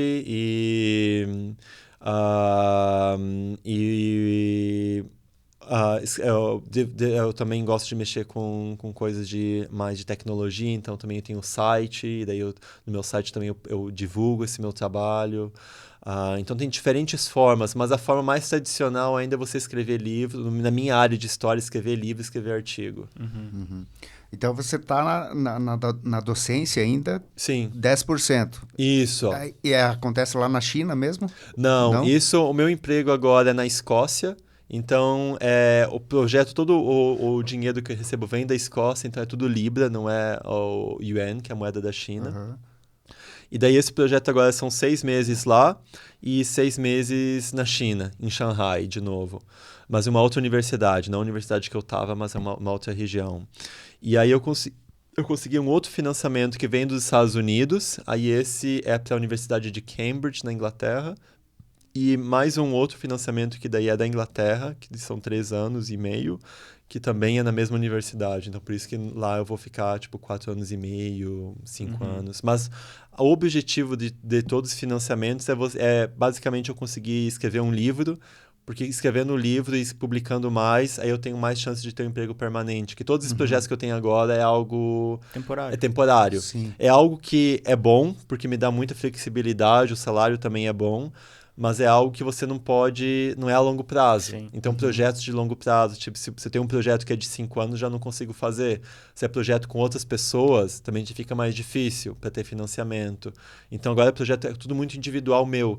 Então, mas uma vez que eu consiga ter um emprego permanente, daí eu consigo desenvolver coisas de mais a longo prazo. Pois é, e o teu objetivo é ter um emprego permanente? Porque assim, você é um cara muito novo, né? 32, 33, isso. 33 você vai fazer agora, né? Isso. Então, mas o que você pensa pro teu futuro profissional e pro teu futuro também, né? Sim. Você pensa em continuar morando em Hong Kong, ter um emprego permanente, continuar nessa vida também de pesquisador? Sim. A minha ideia é ficar em Hong Kong por causa de família também, e eu também é uma região que eu gosto, mas é mais por causa... Acho que quando você começa a ficar mais velho, você começa... Especialmente eu que me mudei muito em pouco tempo... esse ano eu tava em Hong Kong e fui pra Escócia, e quando eu me mudo não é eu vou lá pra viajar, eu tenho que levar a mala toda com tudo que eu tenho, então já não tem muita coisa. Eu tava em Hong Kong e fui pra Escócia, depois na Escócia fiquei uns meses, aí eu voltei acho que eu fiquei em Portugal também um tempo. Aí de Portugal eu voltei para Hong Kong, depois de Hong Kong eu vim para cá, depois daqui eu vou para Shanghai, fico mais 2 meses, depois de lá eu tenho umas outras conferências para ir, que é no Japão, Taiwan, depois de lá eu vou para Inglaterra, então é tudo muito rápido. E é algo que no início é uma coisa que eu gostava bastante, mas agora eu tô ficando bem cansado também, porque você não consegue desenvolver laços em lugar nenhum. Amizades, eu tenho amigos no mundo todo, mas aquilo lá é amigo por WhatsApp. Sim. Eu tinha um amigo que eu vi agora, que a gente jogava jogo de computador de que eu tinha uns 13 anos, o Matheus. E eu fui conhecer ele pessoalmente. A gente conversa todo dia pelo WhatsApp, mas eu fui ver ele pessoalmente, foi agora. Foi semana passada. 20 anos depois. 20 anos depois. Então isso acontece muito e começa a cansar um pouco, né?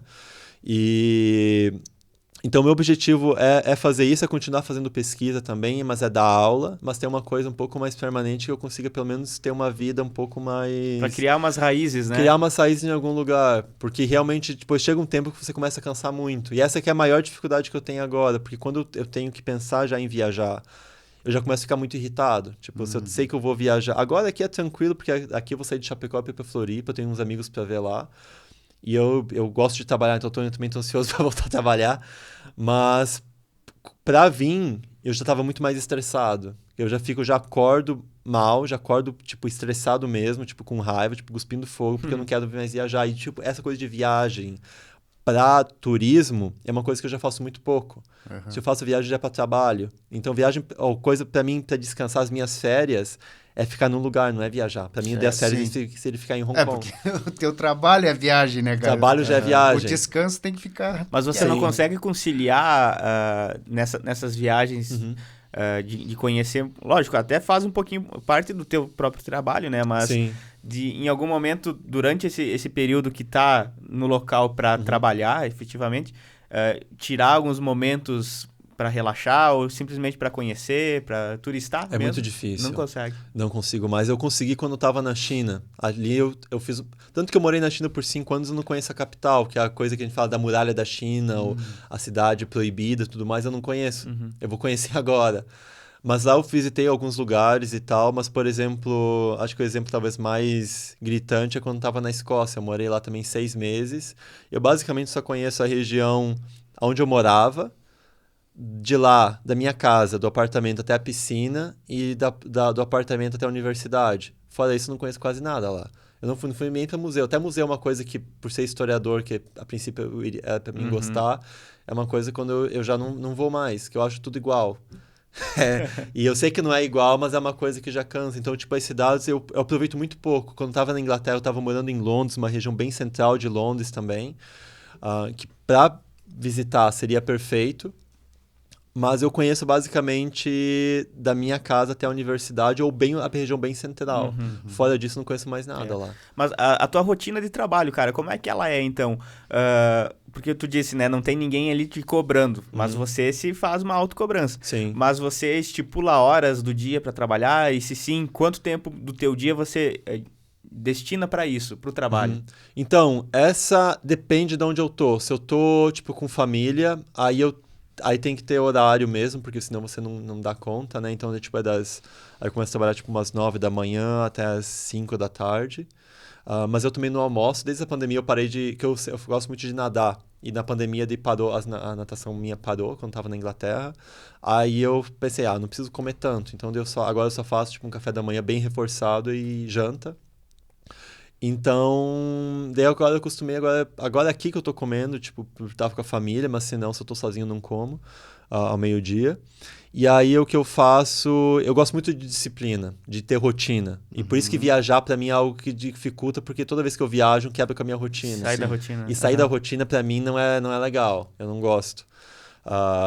E aí o que eu faço, eu sempre fui de dormir cedo e acordar cedo. Talvez tinha um período que eu jogava jogo de computador, daí era melhor jogar de madrugada, porque a internet era mais estável. Mas desde que eu acho dos 20 anos pra cá, eu sempre durmo, sei lá, umas 10 da noite, 10 e meia no máximo, e acordo, sei lá, 5 da manhã.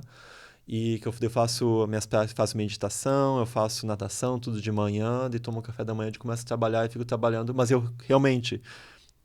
eu posso ficar das 9 da manhã até as 5 da tarde sem levantar da cadeira, que não é legal, que também não faz bem. Esse, então, é um mau hábito. E quando eu tô sozinho, isso é quando eu tô mais com família, que eu tenho os horários. Quando eu tô sozinho, eu de vez em quando tenho um mau hábito também de ficar trabalhando direto, daí não descansa. Só que não é uma coisa que não sustenta, é uma coisa que tu faz, sei lá, 1 semana, 2 semanas, a terceira semana dá burnout. Não aguenta. Teu corpo começa a dar... pescoço doer, braço doer, o humor começa a mudar. E eu consigo ficar, pra mim, a pandemia, uma coisa que esse meu amigo, o Matheus, a gente brincava, porque ele também é bem parecido comigo. Tipo, pra pandemia, foi muito difícil pra muita gente. Pra mim, é tipo como se fosse aí dar o tempo de ouro, porque eu não precisava sair de casa. Então, eu tinha a rotina, eu que controlava a minha rotina. Você estava na Inglaterra, Tava na Inglaterra, tava em Londres, estava sozinho em Londres. A família tava em Hong Kong. E aí eu tava... Daí era isso. Eu ficava direto só trabalhando. O que também não é legal, que chega um tempo que tu começa... O corpo não aguenta. O corpo e a mente não aguenta. Então tem que ter uma disciplina, mas eu acho que é importante também ter essa... Tem que ver que a gente é mortal, a gente vai morrer. E a gente pode morrer muito antes do que as coisas... vai viver até 80 anos. Ninguém sabe. Sim. Pode ter alguma coisa ali, pode ser muito antes, né? E tem muita coisa que você tem coisa, a maioria das coisas você não consegue evitar, mas tem coisas que tu consegue, né? Coisas da saúde e tudo mais, é uma coisa que tu consegue evitar. Sim. Então isso é algo que eu sempre tento, tipo, fazer esporte. Eu acho que é uma coisa extremamente importante, fazer sempre esporte para manter, porque eu trabalho muito intelectual, né? Então se fico sentado o dia todo também não dá, então tem que fazer um esporte. Eu gosto muito de natação, gosto também de andar de bicicleta. Gosto muito de dança também. E comida também, sempre cuido muito com a comida, o que eu tô comendo. Tipo, eu não vou comer besteira, eu vou comer algo que, né, legal e tal. Coisa mais industrializada eu tento evitar ao máximo. Doce, eu gosto de doce, mas chocolate, como dei um tablete, algo bem amargo, tipo 80%, 90%. Então isso eu tento cuidar muito da saúde, porque eu vejo que se a saúde não tá legal, o resto não vai ficar legal também. Sim, é isso aí. Tu falou em família, que a família está em Hong Kong. Isso. Qual é a tua família hoje, Então, Luiz? tenho minha família aqui que fica no Brasil, minha mãe e tudo mais. Eu sou casado também. O meu companheiro, ele é de Hong Kong. Ele é local de Hong Kong Ele é mesmo. chinês? Ele é chinês. Ele veio pra cá em 2016 até. Até lembro Agora, que... nessa viagem Nessa não vez veio ele junto. não tava, porque quando eu vim em 2016 até... Primeiro que não tem muito estrangeiro aqui, né? Daí a gente tava vendo o chip do celular, a gente foi... Era algum lugar perto do laboratório ali. E daí eu sei que eu entrei lá porque eu precisava de um palitinho pra espetar no celular pra sair o chip, né? Pra Sim. trocar. Aham. E aí a gente entrou lá, e claro, ele tem cara de chinês também, só que como no Brasil tem uma variedade de gente muito grande, se você não abrir a boca, tu não fala que Sim. você é brasileiro, né? Sim. Tipo, aqui mesmo, em Ponte Serrada, tem gente que tem, né, o olho mais puxado, Sim. descendente de japonês, de coreano e tal. E daí lá a gente entrou, e daí a gente começou a falar em chinês lá. Daí eu lembro das meninas lá, não lembro quem que era, mas já regalaram o olho e perguntaram de onde que a gente é. Eu falei, não, eu sou daqui, mas ele vem da China. E daí depois, isso Mas foi de tu manhã. ensinou português para ele? Não, ele não. Ele quer aprender, mas ele não. Eu sou mais. Eu exploro mais ele pra me ensinar o chinês do que ao contrário. contrário. Eu falei pra ele, olha, isso aí faz parte do meu trabalho. Pra você É mais seria... importante você aprender Isso, do que ele, pra né? você seria se comunicar com a minha família e com amigos, então daí já não foi. E aí isso foi de manhã, eu sei que quando chegou à tarde, parece que a cidade toda já estava falando que tinha um chinês aqui. falando pra minha mãe que tinha um chinês aqui, então foi cidade pequena, mais engraçado disso. E aí lá tem ele, tem a minha sogra também, que a gente mora junto, aí tem amigos, tem a família lá, é família grande também, família de pescador da deles. E família, então, tem essas duas. E de amigos é, tipo, por todo lugar. Tipo, tem amigos que estão no Japão, tem amigos que estão na China, em Hong Kong, tipo, no Brasil também, na Inglaterra. Então, é uma coisa muito... O meu círculo de amigos ainda é uma coisa muito digital. É muito virtual, Sim. porque dificilmente eu consigo... Tipo, meus melhores amigos também é gente que eu consigo ver uma vez a cada 3 anos. Ou por câmera, né? Mas se for, tipo, face a face, Sim. é uma vez a cada 3 anos. Que é a parte mais difícil que eu acho agora, que eu, tipo, eu já viajei tanto que agora eu já tô, tipo, começa a ficar, tipo, de saco cheio, porque você quer ter essas raízes, porque a família também é importante, né? E a gente vê que a gente é novo, mas... O tempo tá passando, O tempo vai né? passando, não para. O tempo tá passando, o tempo não para. Então, isso é uma coisa importante que eu comecei a ver também. Tanto que eu fiquei 8 anos sem vir aqui. Claro, teve pandemia, eu tava morando longe também. Agora, quando eu voltar, vai dar quase 42 horas de avião pra mim voltar. E, tipo, é cansativo. Eu vou ter que trocar, tipo, é Chapecó, Floripa, São Paulo, Londres. Aí Londres tem que trocar até de terminal. Aí Londres, Catar, Doha. Aí Doha, Hong Kong, depois Hong Kong, Shanghai. Caramba. Nossa. É um pinga-pinga. É um pinga-pinga de avião. E pra alguém que não gosta de altura, e eu também não gosto de turbulência, tem gente que acha engraçado turbulência, eu já não curto. Daí eu já fico na tensão, tava tensão total. Tanto quando eu cheguei aqui, eu tive que ir até ir na Mafalda, que ela faz massagem. Sim. Eu fui lá, daí ela me ajudou ali, porque eu tava... Liberar, tava tenso. Sim. Tava que eu não conseguia virar o pescoço já do torcicolo. Então essa que é a tensão, eu fico direto. Aqui eu tô mais tranquilo agora também, conversando ali e tudo mais, e porque é uma viagem, tipo, daqui Chapecó, Floripa, dá 45 minutos de avião, é rapidinho. É o tempo de subir já é pra descer, né? Isso, mas eu sei que quando começa a passar o Atlântico ali e começa a dar vento e tal, eu já não curto. Sim. Se eu pudesse pegar, tipo, fazer tudo por trem e tal, faço tudo por trem. Não curto ainda não te deixou confortável, né? Não. E acho que eu peguei um trauma, isso foi engraçado. Quando a primeira vez que eu peguei o avião para ir para a China, foi também em Floripa. Eu tava já morando em Floripa, então foi Floripa, São Paulo, acho na Turquia, Istambul. E depois de Istambul foi para Xangai. Então também teve uma troca, mas lá eu não fiquei com medo. O problema foi em 2016, quando eu voltei e eu peguei um avião que foi acho de Rio de Janeiro, de São Paulo para Floripa. E quando estava chegando em Floripa, a gente foi pego numa tempestade. Então, o avião pequenininho, turbulência, balançando e raio passando por dentro do avião. Aquilo lá, depois daquilo eu fiquei com trauma. Agora tá ficando um pouco melhor. O lado bom é que quando eu entro no avião, eu já durmo.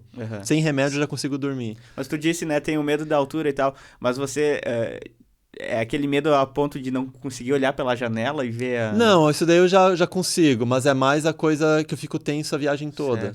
Porque eu te falo, eu também morro de medo da altura, assim, de chegar no parapeito de alguma coisa, não, isso eu não vou. Da perna afrouxar. Mas das poucas experiências voando, aí não tive medo, cara. É interessante, né? E saber que tá lá Sim, nas alturas. É uma coisa que às vezes acostuma, por exemplo, o nosso apartamento. Que Hong Kong é um lugar muito pequeno, é uma ilha, é muito pequeno e é muita gente. Tipo, é uma ilha que... Olha, eu acho que é menor do que Floripa, mas tem 8 milhões de pessoas, Caramba. pra vocês terem ideia. E tem muita montanha lá, então você não consegue construir em qualquer lugar. Então as casas lá, primeiro, são muito pequenas e é tudo muito alto. A gente mora no andar 15, que pra mim já é alto, mas o andar, tipo, vai até 50. Então é muito alto. E esse é um dos mais baixos ainda. Se for outros lá, tipo, que vai pra cima de entre 50 e 100. A cidade cresceu pra cima. Cresceu pra cima, que é o único lugar que consegue crescer. E daí, pra mim, já fica... Quando eu fico na sacada, assim, já me dá um pouco de medo. Já não gosto muito de ir lá muito pra baixo também. Então, essa é algo que ainda tem esse trauma também. Muito bem. Muito bom, né?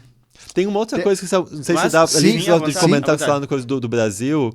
Então, embora eu tenha saído tipo daqui já faz um tempo, é uma coisa que eu tento fazer tipo na minha pesquisa e tal, é trazer também gente do Brasil, da América Latina para fora. Ah, legal. Então, tipo, de mostrar que aqui também fazem pesquisa, porque também tem essa coisa que tava comentando de inferioridade e tal, que fala, não falo inglês muito bem, então não consigo me comunicar. E inglês é a língua franca, você vai para fora, né? Então, tipo, por exemplo, em 2021 também organizei uma conferência que foi no Japão, mas eu também eu fui atrás, tipo, de chamar gente do Brasil e, tipo, da América Latina que fala espanhol e tal, pra trazer pra fora. E, então, essa é uma coisa que eu tô tentando sempre fazer, tipo, de trazer gente de fora, tipo, do Brasil, da América Latina pra fora, pra mostrar o que tá acontecendo aqui. Então, tipo, não é uma coisa que eu esqueci que eu sou daqui. Legal. Tipo, é uma coisa que sempre enfatizo de onde eu vim e tudo mais. Embora eu não tenha, pra ser bem sincero, eu não tenha essa coisa, não, eu sou de lá e eu só sou isso e pronto. Hoje é muito mais fluido, tipo... Eu sou brasileiro e tal, mas... Você é brasileiro nato, né? Mas você, querendo ou não, você estabeleceu vínculos e até raízes, né? Em outros locais, países, né? Sim, sim. Então, eu não tenho essa coisa... Nisso é muito mais fluido, tipo, é uma coisa muito mais dinâmica mesmo. E aí... Mas eu acho interessante de você conseguir fazer essa ponte com outras pessoas e não sei se chega a esse ponto, mas, por exemplo... Quando você foi desbravando o teu próprio caminho, foi muito por conta própria, né? Você, obviamente, recebeu os apoios, mas o trilho em si foi você quem construiu, né? Sim. E talvez de pessoas do próprio interior, da onde você veio, das suas origens, e que tenham interesse, ou de você... fazer com que desperte esse interesse, né? E seja um dos facilitadores para que essas pessoas tenham oportunidades semelhantes que a tua. Seria interessante, Não, né? com certeza. Tipo, um dos motivos pelo qual eu vim aqui também foi esse. Porque quando eu tava aqui era uma coisa que mesmo estudar para Xaxei, para mim já era uma coisa muito surreal. Porque é longe, né? Fala, pô, tem que eu pegava o ônibus acho que do Castilho ali toda manhã e tal. Acordava às 5 da manhã, que a aula começava às 7. Então, parece uma coisa já muito longe. E... Não dá pra falar que é uma coisa fácil de fazer tudo isso que eu fiz, mas é uma coisa possível. Infelizmente, isso é uma coisa que eu tenho que admitir, eu sou a exceção, eu não sou a regra. Você dificilmente consegue ver alguém que vem de uma família humilde, por exemplo, e estudar fora. Você não consegue ver isso. É muito pouco. Muito, muito pouco. Então, já cria essa barreira que você já acha que é uma coisa que não é nem possível fazer. E, em geral, realmente não é possível. Então, uma coisa que eu posso falar, sim, vem de mim, mas também não é só eu, tipo, as pessoas que eu conheci. Tanto que quando eu fico em Floripa, eu fico na casa da minha orientadora, que era orientadora de graduação, mas a gente tem uma conexão muito boa. Tanto que a gente não trabalha, né, ela não é mais minha orientadora há muito tempo, mais de 10 anos, mas a gente conversa sempre. Quando eu vou para Floripa, eu fico no apartamento dela e mantém contato sempre também. E na China também minha orientadora me ajudou muito. Quando eu estava na Inglaterra, meus 2 orientadores me ajudaram muito também. Ninguém vai te dar nada de mão beijada, mas é uma coisa que se você mostra o interesse, você mostra, né, que você tem um certo potencial, as coisas acontecem, mas é muito difícil. Essa é uma coisa que quando... Eu sempre tento participar de coisas mais assim para contar mais a minha história também, tipo, fora. Na Inglaterra também eu participei de na minha universidade, em Londres, e é aquela também uma universidade renomada, então quem entra lá é gente que já vem de uma classe média alta. Tipo, é gente que já tá... Sabe, os pais são professores, os pais são médicos, né? Que já vem de uma... Tem muita gente que já tem com dinheiro. E daí quando eu falo da minha história já é uma coisa muito, muito estranha, mas eu gosto de ter esse choque deles e também falar, olha, não é só eu sozinho que consegui isso daqui, não.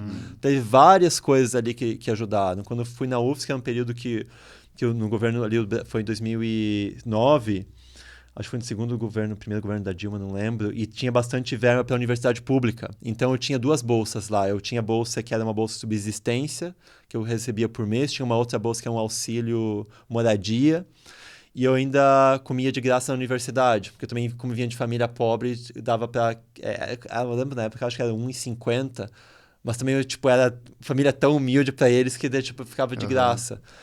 E então isso eu vi que ajudou muito. Então, dependendo também de políticas do governo, dependendo, e não só daqui, mas de fora também, tipo, a China quer atrair muita gente de fora, porque a China está crescendo muito, né? E é o maior parceiro comercial do Brasil. Então, eles também querem trazer mais brasileiros para lá, para aprenderem chinês, aprenderem a cultura e também virem para cá e poderem fazer essa ponte, né? Que isso eu já não consigo fazer porque, para mim, eu tento fazer estando fora do Brasil, né? Mas o que eu posso também ajudar nisso é uma coisa que eu gosto muito. E eu acho que é muito importante você ver que não é fácil, mas é possível. Exato, perfeito. É possível. É exatamente isso, cara. Mostrar para as pessoas que existe a forma, né? Sim. Como tu disse, a probabilidade, ela... Né, você foge à regra, mas de colocar na vitrine, mostrar para outras pessoas que há essa perspectiva, né, de que você não precisa seguir sempre o modelo padrão ali, né? Sim. E eu acho que isso está associado muito também à persistência, à dedicação, à disciplina, principalmente, né? Sim. Porque você tem que ser disciplinado, né, cara? Senão para você desistir mas mas o que acontece muito, e que aconteceu muito também comigo, tipo, de vez em quando acontecia, agora eu tô bem mais tranquilo com isso, mas essa coisa de você achar uma fraude, tipo, que você tá ganhando sabe, as pessoas estão te dando as coisas, porque eles não sabem que dentro ali você não é tudo isso, né? Então isso é uma coisa que pegava muito. Quando eu estava na China não era tanto. Quando eu morei em Hong Kong, que eu comecei meu doutorado lá, foi lá que eu comecei a ver que a competição era mais forte. Quando eu fui para Inglaterra, isso também aconteceu, tipo, durante a pandemia, de períodos que eu não queria trabalhar porque eu achava que logo ia ser desmascarado, né? Eu sou fraude, aí vou ser desmascarado. E então isso acontece muito. Eu acho que também vem da onde eu vim e tudo mais, né? Porque, pra ser sincero, se eu vejo toda a minha trajetória, tipo, mais de infância e tal, não era pra mim estar onde eu tô hoje. Não era pra isso ter acontecido.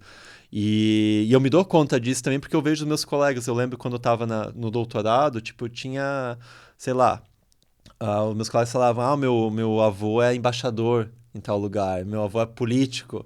E lá chama de como se fosse deputado e tal, senador, né? Que lá é os lords. Então, tipo, era gente, ou médico e tal, né? E tudo mais. E daí, falava, meu avô já vinha de tal. E eu falava, pô, meu avô... Tinha um alicerce em volta ali, né? Isso. E daí eu falava, olha, o meu avô veio fugido da Itália, a gente nem sabia, né? Nem sabia de onde ele veio em barco com a família toda, de tão pobre que era lá, pra vir aqui e ter uma vida um pouquinho melhor, mas também uma vida sofrida, né? E não sabia falar português nem nada, então... Mas eu no início eu senti um pouco mais, não de vergonha, mas mais de receio. Mas hoje é uma coisa que eu sou muito mais aberto, já vou lá e já falo. E eu acho que uma coisa importante também, que Não, isso cara, gera o choque nas pessoas, Claro. para as pessoas também refletirem, né? E um puto orgulho, né? De falar, ou não, a minha história é essa e eu cheguei onde cheguei por mérito. Não, claro, de mim, mas também muitas pessoas que me ajudaram, né? Isso é muito lindo, cara, muito... Não, e da família mesmo sendo a questão financeira, não sendo família rica, mas a família onde eu nasci e tudo mais, né? Eu cresci até eu ter computador, tipo, crescia brincando na rua também com... Né? Foi uma coisa muito livre que eu vejo que fora já é muito mais... Hoje talvez seja um pouco mais difícil, mas fora do Brasil, em cidade grande, é impossível tu fazer isso. Então tem várias coisas ali que eu vejo que se eu não tivesse vindo daqui, hoje eu não estaria aqui, né? Então, eu acho que isso também é importante. Não é uma coisa que tem muita gente que pode achar, não, eu vim de lá, então já estou condenado a ficar lá e pronto, né? Isso não acontece. Sim. São muito escolhas e, querendo ou não, tudo isso faz parte da tua história, né? Que se tivesse alguma dessas pontinhas ali tivesse diferente, com certeza não estaria onde está hoje, né? Exatamente. Então, é uma coisa que é muito difícil você prever. Se alguém falasse, tipo, quando eu tinha, sei lá, 16 anos, falasse, ó... Quando nos 20 anos ali tu vai pra China, jamais ia imaginar. Sim. Tipo, até quando eu tava aqui, eu falava, não, você vai pra UFSC, não, sabe, nem passava pela cabeça isso daí. Sim. Então, é uma coisa que é muito doida, não é... E isso que eu também, que me gerava um pouco de ansiedade quando eu tava, especialmente na Inglaterra, porque quando eu fui lá também, eu acho importante colocar em contexto que eu fui lá, todas as bolsas que eu consegui depois que eu saí do Brasil foram dos governos locais, então não tinha nada do Brasil. O que é muito difícil, que eu tinha que competir com as pessoas de lá, com o nativo. E quando eu estava na Inglaterra também, que eu competia com o nativo, era gente, como eu falei de novo, é filho de embaixador, é filho de político, é filho, sabe, de presidente, presidente de outros países e tal. E para eles lá era muito normal, e daí para mim aquilo lá já não era. E daí gera essa ansiedade porque... Parece que você tá numa corrida e você tá sempre pra trás, porque você já começou atrasado. O que é uma coisa psicológica, só uma coisa da tua cabeça. Sim. Então, acho que o psicológico nisso é muito importante também. Você sabe ver que a vida é muito mais complexa, né? E tem diferentes trajetórias, diferentes formas, né, de você seguir a tua vida. Tem muitos caminhos, né? Basta você escolher um e ser determinado para você percorrer ali aquela trilha. Isso. Mas, Luiz, te agradecer demais, cara, pela vinda aqui no nosso Fala Mais, bater esse papo, trazer essa história, contextualizar toda essa trajetória sua aí e dizer que é um orgulho. Você é um orgulho, não só para a tua família, mas para a terra em si, né? Para Ponte Serrada, aqui para o Oeste Catarinense, porque de fato é uma exceção mesmo, né? Pessoas que constroem essa trajetória, que têm essa história para contar. De fato é uma exceção por conta de tudo que você contextualizou ali, da tua essência, da tua família humilde, né, sem condições financeiras, para isso, né, no caso. E te desejar toda a sorte do mundo, mais sucesso ainda, né? E que você não demore mais tanto para vir para cá, né? Eu quero tentar vir em 2026 agora de novo. Ano que vem fica um pouco difícil, mas talvez início de 2026. Eu quero tentar vir no verão para não vir pegar o inverno de novo. Mas eu quero vir de novo e... Vai ser mais difícil tomar água quente só no verão. Pois é. Não, mas ali eu já tô acostumado. Até no verão, vocês vão ver, vai estar na água quente também. Mas muito obrigado também pelo convite e de novo, se tiver alguma coisa também que eu puder ajudar mesmo não estando aqui, também é um prazer. Não, legal, cara. Show de bola, cara. Muito obrigado pela presença e parabéns mais uma vez pela tua história. Obrigado. Show. Então já agradecemos ao Luiz, né, pela vinda e também um agradecimento especial às pessoas que nos acompanharam aqui, ficaram para conhecer a história e que história rica, né? Então, muito legal mesmo. Obrigado a vocês, curtam o vídeo, se inscrevam no nosso canal do Fala Mais. Também um agradecimento especial, obviamente, às nossas marcas parceiras, incentivadoras aqui do projeto, a Cicobi Valcred Sul, Mercado Marini, Panificadora São Pedro, Restaurante Ligeirinho e Marker Engenharia. É isso, pessoal. A gente se vê na próxima semana. Valeu!